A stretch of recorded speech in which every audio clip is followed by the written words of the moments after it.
അറിയാം. വളരെ ആളുകൾ ഇതുമായി സഹകരിക്കുന്നുണ്ട്. പക്ഷേ എന്നിരുന്നാലും വലിയ പ്രയാസത്തിലാണ്. കാരണം അവർക്ക് ഭക്ഷണ സാധനങ്ങൾ ഇല്ല, കാരണം പണിയില്ല, പണിക്ക് പോകാൻ പറ്റുന്നില്ല, വീട്ടിൽ അടഞ്ഞിരിക്കുകയാണ്. അതുപോലെ തന്നെ നിത്യരോഗികളായുള്ള ആളുകൾ, വലിയ വില കൂടിയ മരുന്ന് കഴിക്കുന്ന ആളുകളുണ്ട്.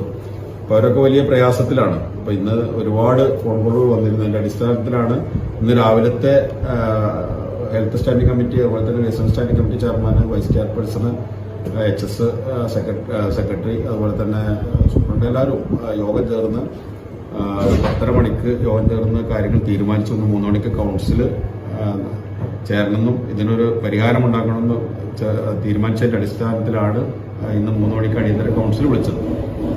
അതിൽ ആ ഒരു സമയത്ത് തന്നെയാണ് മൻസൂറിന്റെ പത്രസമ്മേളനത്തിന് തീരുമാനം എടുത്തതിന് ശേഷമാണ് മൻസൂർ തീരുമാനിച്ചിരുന്നത്. അപ്പൊ എന്തായാലും ഇന്നത്തെ കൗൺസിലിൽ 1000 രൂപയുടെ കിറ്റെങ്കിലും മിനിമം ആളുകൾക്ക് എത്തിക്കാനാണ് നഗരസഭയിൽ തീരുമാനമായിട്ടുള്ളത്. സർക്കാർ ഉത്തരവ് കാത്തുകൊണ്ട് 4 ദിവസമായി ബഹുമാനപ്പെട്ട കളക്ടർ ബന്ധപ്പെട്ടിരുന്നു. അതേ സമയത്ത് കൗൺസിൽ നടക്കുമ്പോഴാണ് കളക്ടർ ഫോണിൽ ബന്ധപ്പെട്ടത്. ഞാൻ നേരത്തെ ഇന്ന് കൗൺസിലിന് മുമ്പ് വിളിച്ചിരുന്നു. അപ്പോൾ അവരൊരു മീറ്റിംഗിലായിരുന്നു. അതിന് ശേഷം ഇപ്പോൾ അവർ വിളിച്ചു. അപ്പോൾ അവരോട് ഈ കാര്യങ്ങൾ ബോധിപ്പിച്ചിട്ടുണ്ട്. അപ്പോൾ പ്രിയപ്പെട്ട എൻ്റെ നല്ലവരായ ആളുകളോട് പറയാനുള്ളത്, പരമാവധി നമ്മുടെ സഹോദരങ്ങളെ ചേർത്ത് പിടിക്കണം. അതിന് നഗരസഭയുടെ ഫണ്ട് മാത്രം പോരാ.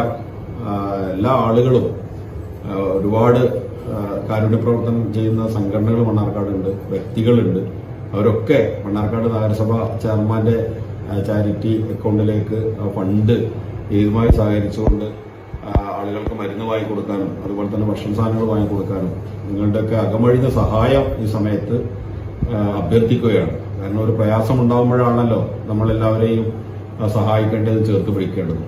അപ്പോൾ ഇപ്പോൾ ഏറ്റവും വലിയ ഒരു പ്രയാസത്തിലാണ് മണ്ണാർക്കാട് നഗരസഭയിലെ ഈ 5 വാർഡിലുള്ള മുഴുവൻ ജനങ്ങളും. അപ്പോൾ അവർക്കൊരു ആശ്വാസം എത്തിക്കാൻ വേണ്ടിയാണ് ഞാൻ നിങ്ങളോട് അഭ്യർത്ഥിക്കുന്നത്. എല്ലാവരും തങ്ങളാൽ കഴിയുന്ന രീതിയിലുള്ള സഹായം ഇതിലേക്ക് നൽകണമെന്ന് അഭ്യർത്ഥിക്കുകയാണ്.